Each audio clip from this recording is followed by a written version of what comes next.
샬롬 김윤규 목사입니다. 오늘 우리들은 레위기 11장 24절에서 47절의 말씀을 근거해서 내가 거룩하니 너희도 거룩하라 라는 제목을 가지고 함께 하나님의 말씀을 생각해 보겠습니다.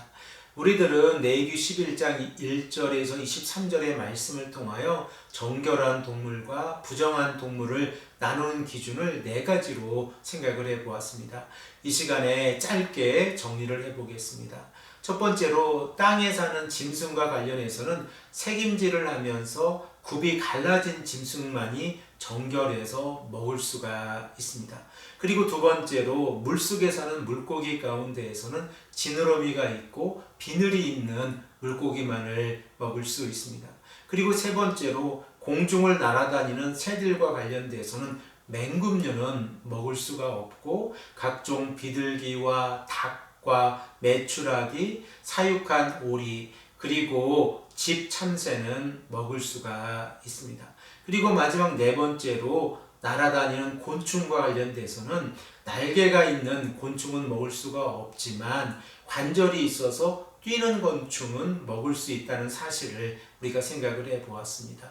하나님께서는 이스라엘 백성들에게 이제 부정에 관하여 말씀하기 시작하시는데 이 이스라엘 백성들이 부정한 동물을 만지거나 먹었을 때에 그 부정이 어떠한 특징들을 가지고 있는지 우리에게 말씀하고 있습니다. 우리가 이 시간에 24절에서 47절의 말씀을 모두 읽는 것은 시간적인 부담이 되므로 우리가 이 시간에 짧게 정리해 보는 시간을 갖도록 하겠습니다. 첫 번째로 부정한 동물이라고 할지라도 살아있는 동안에는 사람들에게 부정을 옮길 수가 없습니다. 그러나 만일 부정한 동물이 죽었을 때에 이 동물과 접속하게 되어지는 사람은 무조건 부정하게 되어집니다. 이 시간에 이 대표적인 말씀으로 24절의 말씀을 읽겠습니다.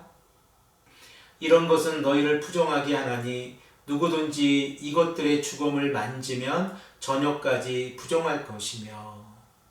두 번째로 정결한 동물이 자연사 했다고 할지라도 제사 의식을 거치지 아니한 이 동물은 부정합니다.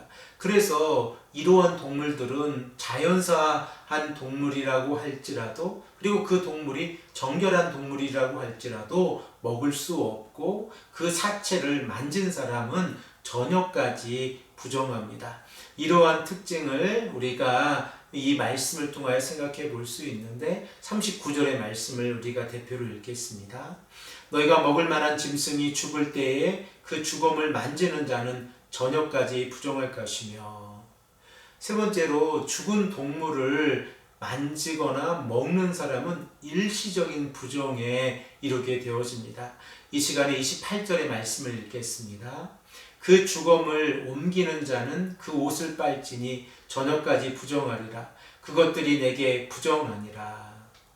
이러한 내용은 12장에서 15장에 기록되어져 있는 부정의 시간과 차이를 가지게 되어지는데 그 예를 생각을 해보면 만일 여인이 유출병에 걸리게 되어져서 완치되었을 때에 일주일 동안 부정하게 되었습니다. 그리고 나병 환자가 깨끗함을 얻었을 때에 또한 일주일 동안 부정하게 되어집니다. 그리고 여인이 딸을 출산하였을 때에 2달 동안 부정하게 되어집니다. 이렇게 부정의 시간이 이 동물의 사체를 만지거나 먹었을 때의 부정의 시간과 차이가 난다는 사실을 우리가 생각을 해 볼 수 있습니다. 그리고 네 번째로 죽은 동물의 시체를 만지는 자는 정결해지기 위해서 자신의 옷을 빨아야 합니다. 또한 집에서 사용하고 있는 이 용기들도 죽은 시체와 접촉하게 되어졌다고 하면 그 용기들을 부수거나 깨끗하게 씻어야 합니다. 이 시간에 35절의 말씀을 대표로 읽겠습니다. 이런 것의 죽음이 물건 위에 떨어지면 그것이 모두 부정하여 지리니 화덕이든지 화로이든지 깨트려 버리라. 이것이 부정하여져서 너희에게 부정한 것이 되리라. 그러면 하나님께서는 왜 이스라엘 백성들에게 정결한 동물과 부정한 동물을 나누는 기준을 가르쳐 주시고 이스라엘 백성들이 이 정결한 삶을 살아가기 위해서 부정을 어떻게 다뤄야 하는지를 가르쳐 주시는 그 이유를 생각해 보기를 원하는데, 오늘 본문 말씀 44절에서 45절의 말씀을 보면 하나님께서 이스라엘 백성들에게 정결을 요구하시는 이유를 우리가 깨닫게 되었습니다. 우리 다 함께 이 말씀을 읽겠습니다. 나는 여호와 너희 하나님이라. 내가 거룩하니 너희도 몸을 구별하여 거룩하게 하고 땅에 기는 길짐승으로 말미암아 스스로 더럽히지 말라. 나는 너희의 하나님이 되려고 너희를 애굽 땅에서 인도하여 낸 여호와라. 내가 거룩하니 너희도 거룩할지어다. 우리가 잘 알고 있는 것처럼 내기의 가장 중요한 주제는 거룩입니다. 그리고 이 거룩은 하나님의 거룩으로부터 시작이 되어진다는 사실을 우리가 깨닫게 되었습니다. 그러므로 언약의 백성으로서 이스라엘 백성들이 하나님의 성품을 닮아 거룩한 삶을 살아가는 것은 너무나도 당연한 이치입니다. 그러므로 우리가 이 시간에 레위기 11장의 말씀을 통하여 음식법과 관련돼서 이스라엘 백성들이 정결해야 하고 하나님의 거룩에 참여해야 한다는 사실을 깨닫게 되어지면, 하나님께서 이렇게 구체적으로 거룩에 관하여 이스라엘 백성들에게 말씀하고 계신 이유를 우리가 깨닫게 되어집니다. 신약시대 이후의 삶을 살아가고 있는 우리들 또한 하나님 앞에서 거룩한 삶을 살아가야 합니다. 우리들은 죄성을 가지고 있는 연약한 존재들입니다. 그러나 예수 그리스도의 십자가의 보혈을 통하여 우리가 속죄함을 얻게 되어졌고, 하나님께서 예수 그리스도를 죽음에서 일으키신 부활의 사건을 통하여 우리가 의롭게 되어졌습니다. 이 사실을 믿음으로 고백하고 나아가는 하나님의 자녀들이 하나님의 거룩에 참여하기 위해서 우리의 삶을 정결하게 하고 거룩하게 하는 것은 너무나도 소중합니다.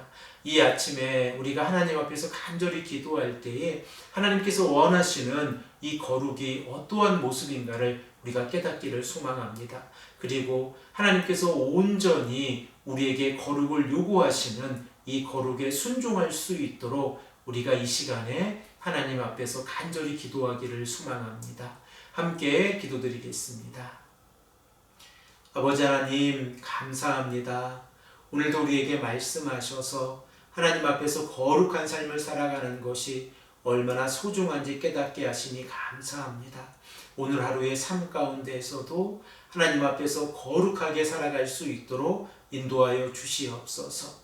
감사드리며 사랑에 많으신 예수 그리스도의 이름으로 간절히 기도합니다. 아멘.